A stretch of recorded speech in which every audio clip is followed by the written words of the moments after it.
It all started when I was 5 or 6 years old and had an imaginary friend called Bombo.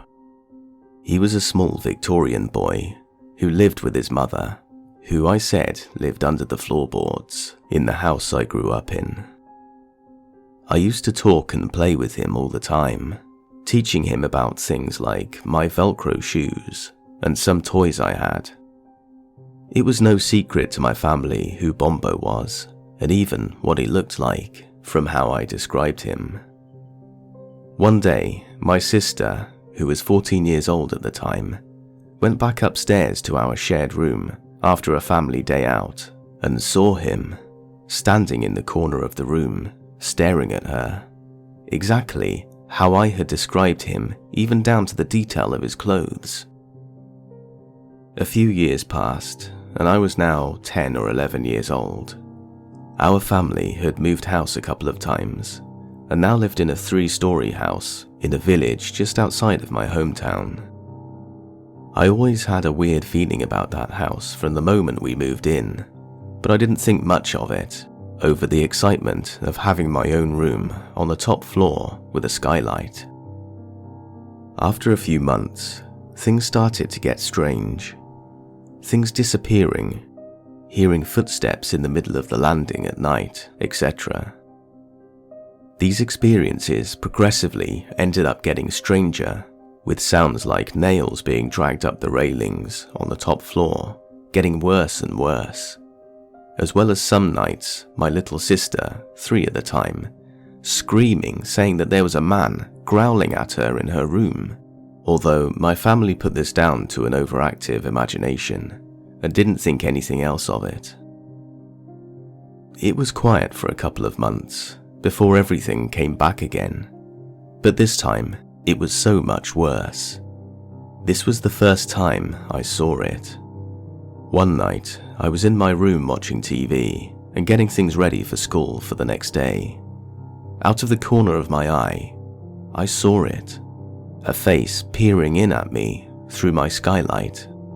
Its skin was dark red, and its eyes were white with no pupils, only veins, with dark circles around its eyes, leading to black cracks across its face. It was grinning at me. Even without pupils, I knew that it had eyes locked on me.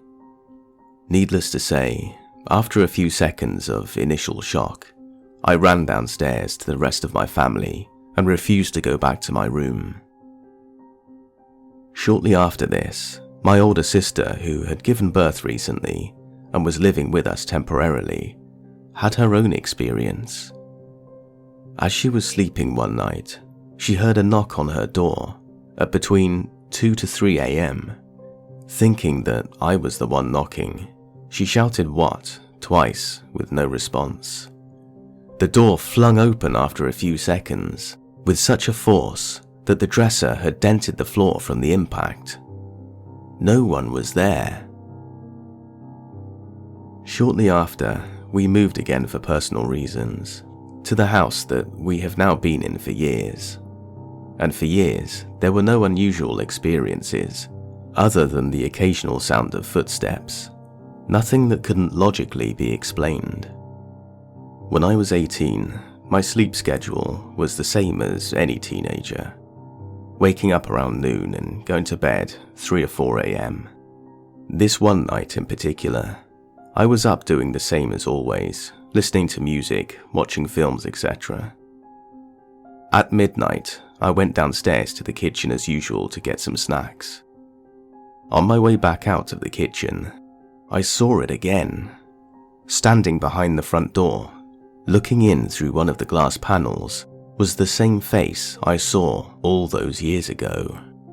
Same red skin, same eyes, same dark circles and cracking features, staring right at me. This time, with one of its hands leant on the other glass panel as it watched me. The only difference was that this time it was grinning. After standing there for what felt like an eternity, I ran as fast as I could to my room and locked myself in. I didn't sleep a wink that night. Some of my friends who were regular churchgoers theorized after they had heard what I saw that this thing I had seen was Bombo, or what had taken the form as him in the first place, and when I had stopped giving him my attention and energy, he then had to use another way of getting my attention. But I don't know what to think for sure. All I know is what I saw was the exact thing I saw as a child, and it came back. It's been 4 years since the last time I saw it. I hope I never see it again.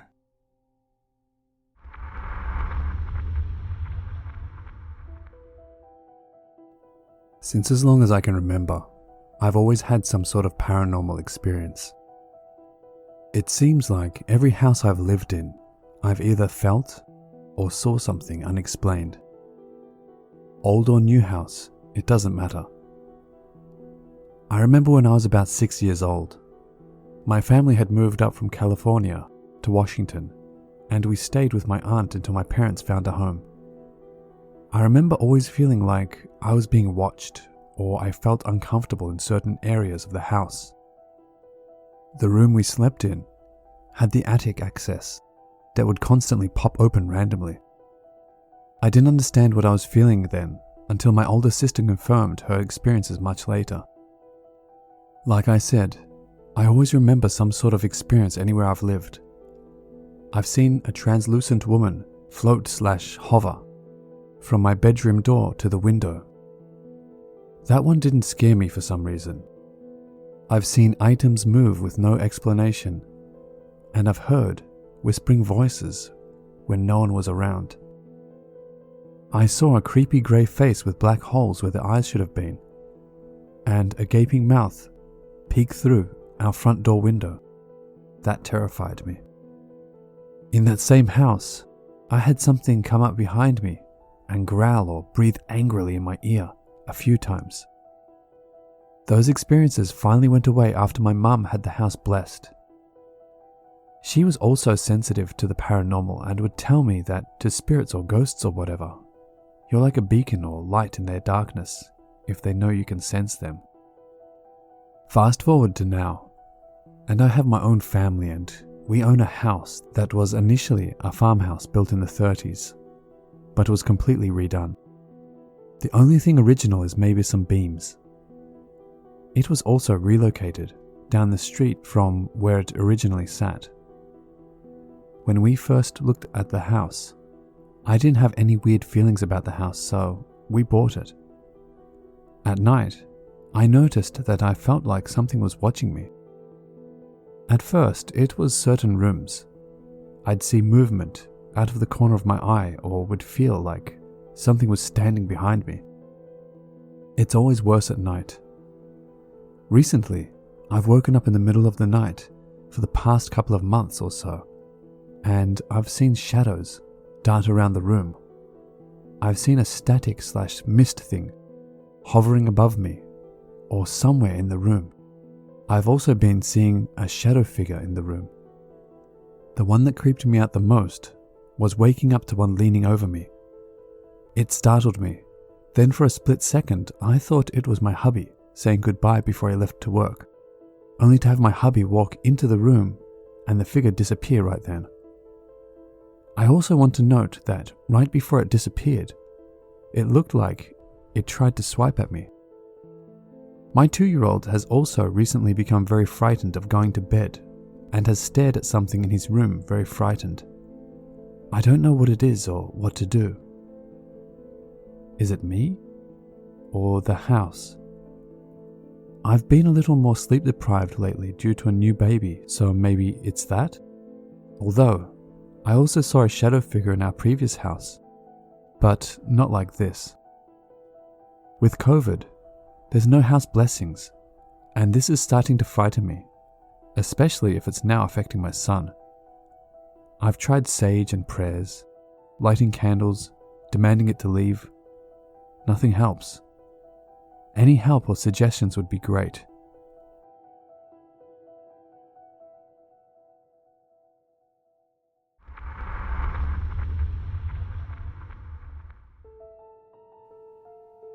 This is a story I will always come back to, especially during the months that it happened. It's something that changed me as a person, and I've decided to share my story. I was tucked in to sleep, a normal night by every means. The door was shut, the curtains closed. Everything was as it should be, except for one thing. I seemingly wake up, and I'm on my back. I was being suffocated by a being that was translucent. It was holding my pillow to my face as it tried to keep suffocating me. I tried to push it off, but there was no way I could. I tried to get up, but I turn around onto my stomach. This is when it happens again. It feels like something is on my back, shoving my face into the pillows, trying to suffocate me.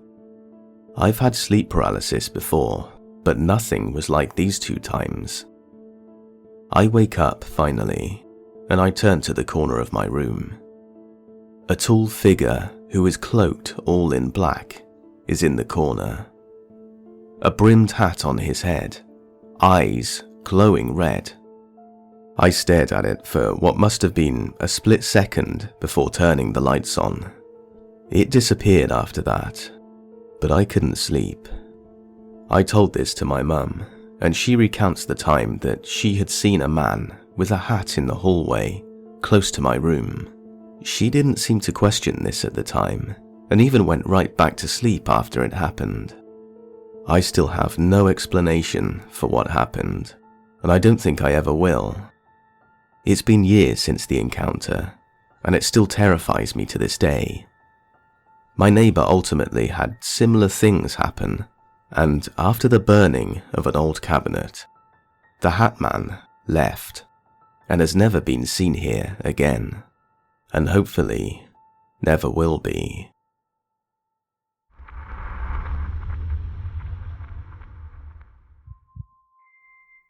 When I was 13, my mum and I moved from our suburban city outside of Dallas to her hometown near Waco, Texas. Very soon after we got there, she and I both got involved in the local community theatre. She acted and directed, and I did crew work, until I eventually took up acting myself.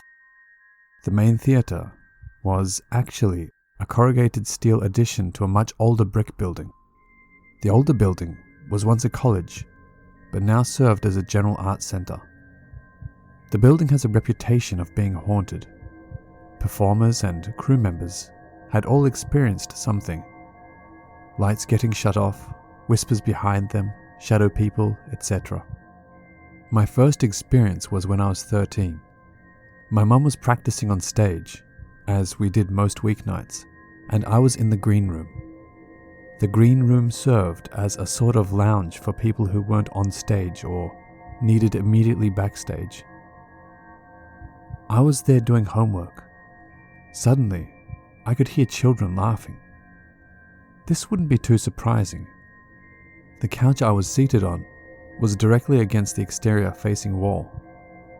This was a tin building after all, so it wouldn't be odd to hear children laughing as they played in the empty parking lot of the theatre.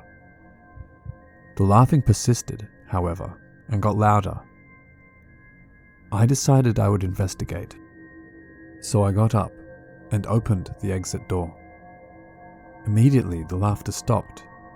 There were no children outside or anywhere in sight. I was the only child on set that day as well.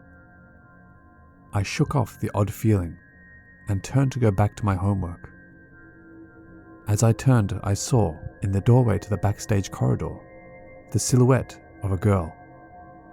She was maybe 5 or 6, estimating by her height, and wearing what looked like a prairie dress. She then turned and ran to the backstage corridor, laughing the whole way. I waited a moment to make sure I was still alone, and grabbed my homework and ran backstage, and just hung out there the rest of the night. I must reiterate that I was the only child on set that day.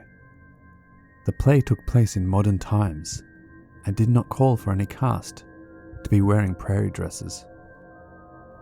My mum and I were, and still are, pretty open when it comes to stuff like that. So I told her, in the company of another friend and actor.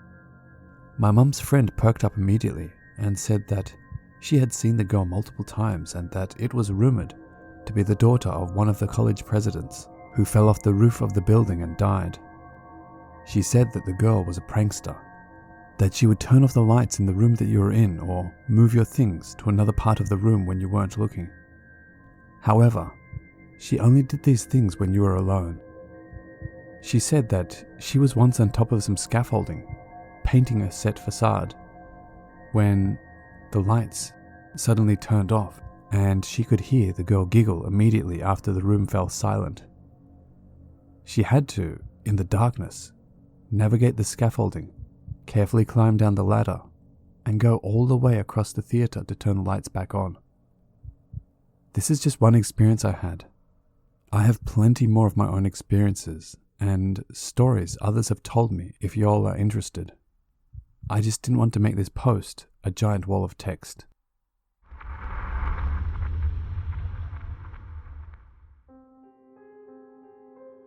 I've had some things happen, and they all took place in the same house. This one happened to me and my brother. We were upstairs playing in my room, and my mum yelled up the stairs, "Good night," trying to remind us that we were supposed to go to bed. I yelled back good night. My brother yelled good night. And then we both heard a deep, growly voice say, "Good night." We stared at each other, and then I yelled back down to our mum, "Mum, is Dad home?" "No, he's been gone all day."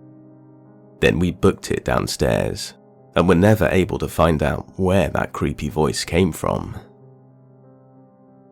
I had a remote control Mario Kart toy that I kept on my shelf. For about a week, every time I got home from school, I would see that it had fallen off the shelf and onto the floor. To prevent this from happening again, I put it way back on the shelf against the wall and put a bunch of other toys in front of it. A day or two passes, and then I come back from school one day, and it's again on the floor, having taken out all of the toys in front of it as well. Well, not going to be beaten, I took a bunch of Scotch tape and taped it very thoroughly to the shelf. A couple of nights later, I wake up about 2 a.m. because there's a loud clicking in my room. It freaks me out a good amount, but I manage to turn the light on, and I can still hear the noise. I realize it's coming from the shelf where I had taped the Mario Kart down. I move the other toys out of the way to see it's literally shaking back and forth under the tape, switching between forward and reverse over and over, and the noise was the tape straining against it. I pull it off the shelf, and the wheels start spinning really fast, switching back and forth while it's in my hand. This freaks me out because I had taken the batteries out of the RC controller for it, but the car still had its batteries. Once I popped the batteries out, I never had any more issues with it, but it was pretty freaky, even if I can just chalk it up to faulty wiring.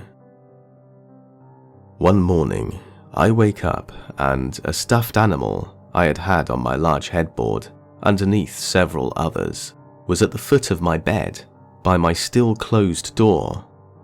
I thought it was super weird because none of the other stuffed animals seemed to have moved, and it would have been pretty difficult to have tossed that across the room, even in my sleep, without disturbing others. I go downstairs, and before I can mention the strange occurrence to my family and ask if anyone had been in my room, my mum said, "Your bedroom door was slamming a bunch last night. What were you doing?" I had slept like a log and never even heard anything, but I was too scared to sleep in my room for about a week after that happened. Okay, last one. I was coming up the stairs about 2 a.m. from a long video gaming session. I climb up the stairs and flick off the lights to the basement and then turn a corner.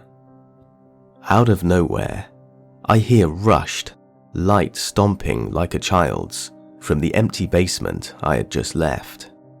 And then I hear the light switch and see the lights flick back on downstairs. This takes me completely by surprise, and I just stood there, kind of shocked, staring into the basement, where the lights are now undoubtedly back on for at least half a minute. I shouted, "Hello?" down the stairs, and heard nothing but silence back. Everyone else in the house was long since asleep.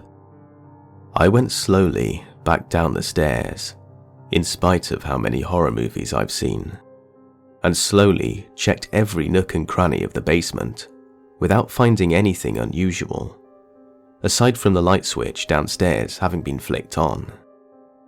This time, I went back to the top of the stairs and turned the lights out to the basement, while staring straight down the stairs. Nothing. I shrugged it off and just went to bed, but it's definitely the most unusual and unexplainable thing that has happened to me.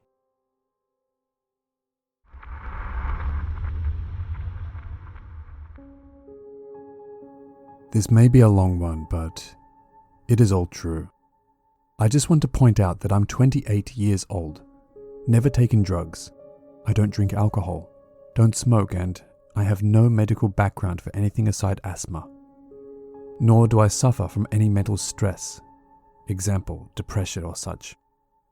I live alone on the 3rd floor of a block of flats, so I'm aware of sounds and banging that can occur at times.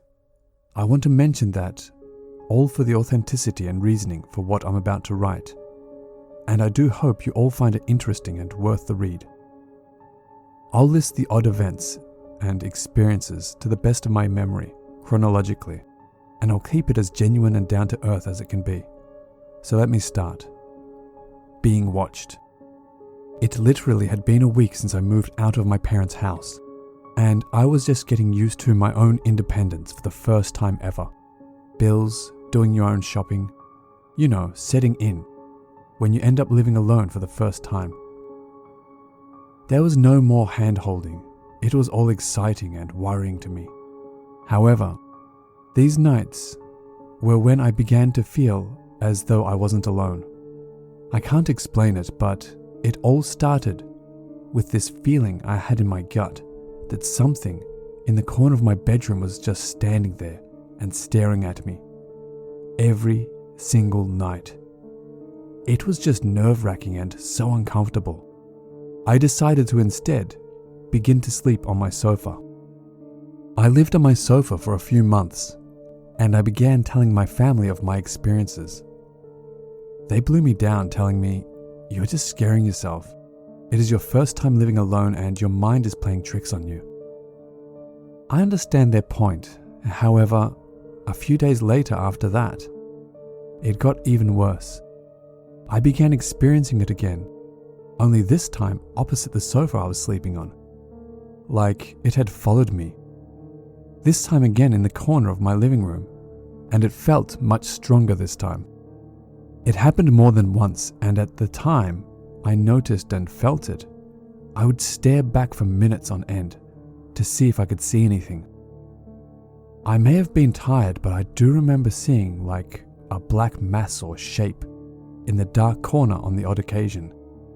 But nothing else happened. A few weeks later, the family still made fun of me and of my experiences and didn't believe me. So I took it into my own hands and decided to finally give sleeping in the bedroom another go. That night, I will never forget. I just finished gaming and decided to head to bed around 2 a.m. As I finally got into bed, I laid there facing up. I suddenly felt terrified. Like the kind of scared you get and end up petrified, not knowing what to do. I honestly felt like this entity was just there next to me, just standing there, over the side of my bed staring at me as I tried to sleep. It took a few minutes, which felt like forever, but I finally rushed out of bed for the light switch, got my duvet and pillows for another night on my sofa. I told myself, I'm not going to sleep in there anymore after that. However, this entity didn't stop there. It got more active. It seemed now that whenever I went to the living room, bathroom, or kitchen at night, it was as if it had now started to follow me further and I could just feel it, like right behind me, following every step I made. And that's not exaggerated at all. It's honestly how it felt and still feels on occasions. There were even times when I opened my living room door to the hallway which connects every room to the house, and always at the end of that hallway, by the bedroom door, I felt it, staring back at me, watching. This is where it gets weird. I've mentioned now hundreds of times these feelings towards it, and how it escalated. It got so strong to the point I could just sense it, and I guessed at the time, by instinct, it to be a female spirit. I'm no psychic or medium. It was all just a mental guess. I called my mum, and after a lengthy conversation, she summed it up to maybe someone passing away in these old flats, to which I agreed. As this town and flats date almost as far back as I'm aware, around 100 years ago. It was just nice to finally have someone who was listening and trying to give me some understanding to it all. Voices. After about a year of dealing with this, I decided to try something I've never tried before. Attempt to catch an EVP. With how frequent I sensed this entity, I figured it to be in my best interest to at least try this little experiment. Unfortunately, being such an amateur in the field, I did this through a bunch of free apps, so I highly doubt their authenticity. Although there was one session that I cannot explain. It literally took me up to about a month of thinking and courage to build up, to finally see it through. It was around 1 a.m. I lit a white candle, placed it on a tray in the bedroom, and set a device to blare white noise all in the dark. I was at that point too scared to be in the room in case things kicked off, especially as I was alone, so I shut the door on my way out, and I entered the living room down the hallway. I remember putting my TV on mute and made sure every light was off, and I purposely left the living room door open so I could listen down the hallway to the static white noise being emitted from the bedroom.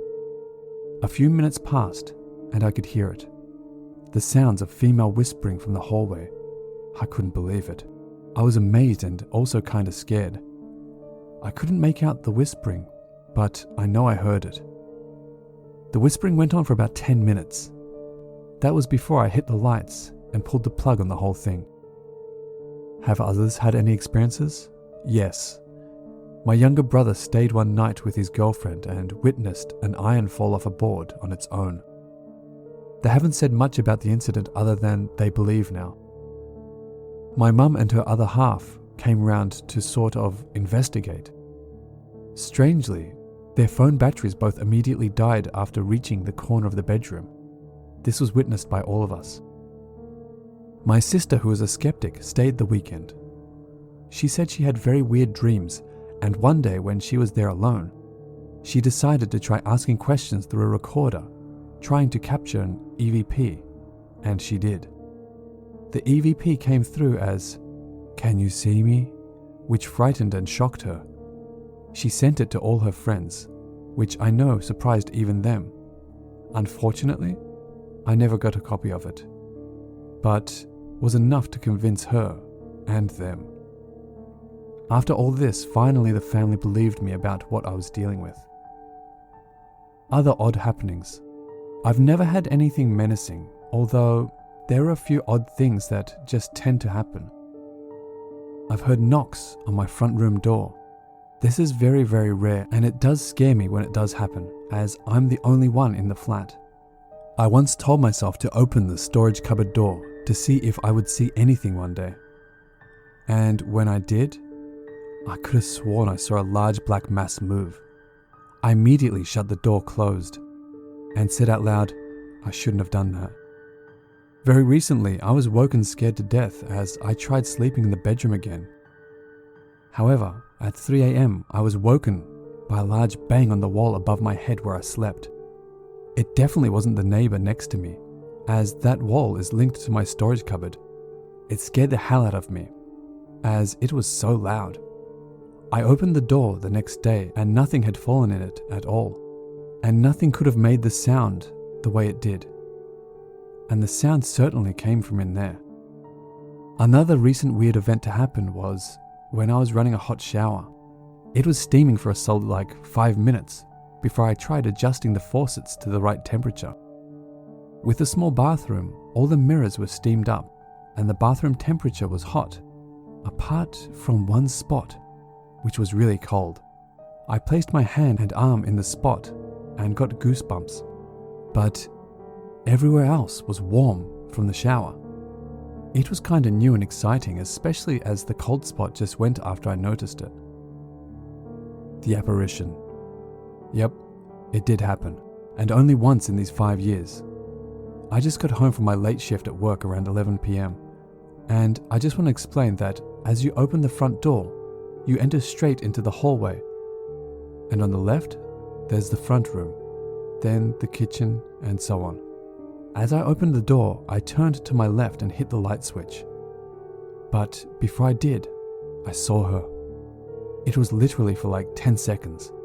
She was in my front room staring at me. Long black hair, female about 5 foot. Young, lifeless looking, standing almost in front of me. I literally jumped out of my skin. I instantly shut the front door to shield myself from her. I told myself I was done.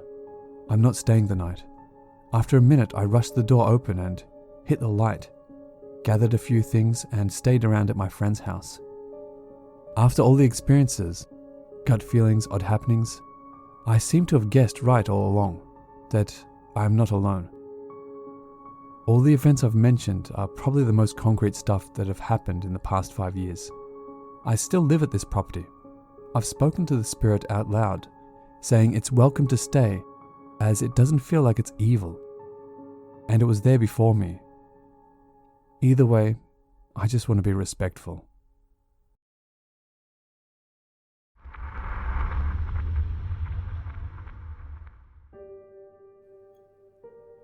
I work as a summer camp counsellor every summer at a sleepaway camp. Although I'm a counsellor now, I grew up going to this camp as a camper. This story takes place when I was 12. This camp is basically in the boonies of Missouri, next to a gorgeous river and surrounded by forest. One of the activities at this camp was exploring this cave that's only a short drive away. A long-time employee of the camp, who has worked there for over 60 years, always takes the kids out to the cave and teaches them about the different cave formations, salamanders, etc. We'll call him B. At the end of the caving trip, it's tradition that B takes everyone to a very back room of the cave and tells a scary story. He's one of the most fascinating people I've ever met. Anyway, he leads me and the rest of my cabin to the story room. We're all getting settled down, excited to hear which story he's going to tell us. Just as he starts the story, one of the girls who was much younger than the rest of us gets scared and wants to be taken out of the cave. B asks one of the counselors, or CITs, counselor in training, to take her out to the front of the cave and wait for us to finish with the story. All of our flashlights are out and the cave is pitch black, to set the ambience of the story, of course. Someone says, "I'll take her," and the two get up and leave. B tells the rest of the story, and we all head out to the front of the cave. On the trek to the entrance of the cave, he counts everyone to make sure that nobody got lost. Since the two left before the story, we should have been 2 people short. However, we were only missing 1 person. When we got to the front of the cave, the camper was just sitting on a large rock, playing with some of the mud from the cave, completely alone. We all asked her who brought her out here and where they went, and her response was one I will never forget. This old woman walked me out. She sat with me and talked for a bit, but then she said she had to go. She just kind of walked off into the forest. who was that in the cave with us? She certainly wasn't with us when we went in. This old woman has pretty much become a camp legend. There have been several other sightings of her over the past 8 or 9 years. The cave experience was just one of them. Another encounter that happened to me was also when I was quite young, although I can't remember my exact age. The evening program one night was Halloween night, so everyone dressed up in costumes and went around the various stations. One of the stations was in the treehouse overlooking the river. B told short stories to groups of campers that were in the treehouse. When I was up there, he was telling a story about a fog monster that appeared on the river. About halfway through the story, I felt a tap on my shoulder. This older-looking woman with greyish hair asked me, "Do you know if he ever tells the paralyzed lumberjack story anymore?" I shook my head and told her I had never heard it before. The story ended and we went to the next station, and she walked off. I didn't think much about it. The next day, I asked B about the paralyzed lumberjack story, and he looked at me with this bewildered look on his face. He said, "I haven't told that story in over 40 years. How do you know about that?" Over the next several years, various other encounters with her occurred. Talking with B about these encounters, we slowly pieced together a timeline of these events and tried to figure out who she was. At the weekly camp dance, they occasionally play a few slow songs for people to dance to. In 2013, an older woman approached one of the male counselors and asked him to slow dance. He assumed that she was just a camper's mum visiting for the weekend, so he agreed. They were dancing, and she asked him, "Do they still play Hey Jude as the last song?" To which he replied no. At the end of the song, she walked off and disappeared into the crowd. Turns out, the camp had absolutely no visitors that weekend, and there shouldn't have been anyone there except the faculty and campers. Before the summer starts, and some staff are at the camp setting everything up, candles have been lit in random cabins that nobody is staying in. This previous summer, before all the campers arrived, B's daughter, who we will call C, she also works at the camp, saw the woman sitting by the pool. She approached her slowly, not wanting to scare her away, and she asked the woman some basic questions like, "What is your name? Why are you here? Are you in trouble? Do you need help?" But the woman kind of avoided all of her questions. Finally, the woman looked up at her and asked, "Is Jason still in charge of the pool?" Jason is B's brother who had not been to camp since he was 19, way back in the early 70s. C told the woman that Jason was her uncle, and the woman looked shocked. "That's not possible. He's only 19. How can he be your uncle if you're like 30? C left quickly to get B, so he could come and talk to her, and when they returned, the woman was gone. There are several other encounters that people have had with her, and I can honestly write a novel about it. However, to keep this from dragging on, I'll leave it at this. I've spent the past several summers creating a timeline with B, including all of the sightings that have been reported. Based on the questions that she asked about the stories, people who had worked at the camp, songs that used to play, etc., and seeing when those people worked at the camp, we have determined her age must be about 55 to 60 years old. B contacted his psychologist friend and told him the whole story, and they came up with a semi-logical theory, which goes as follows. The woman used to be a camper at this camp in the 60s. The camp was the best time of her life. It was the place where she felt like she belonged, like she fit in. As she grew older, she experienced something extremely traumatic, such as a death of a loved one or child. Since she remembers the camp being the best place of her life, she has started coming back to relive some of the experiences she had when she was younger. This is the most reasonable explanation we can come up with, but for now, she is known as the Old Camper, and everyone at the camp always secretly hopes to meet her one day.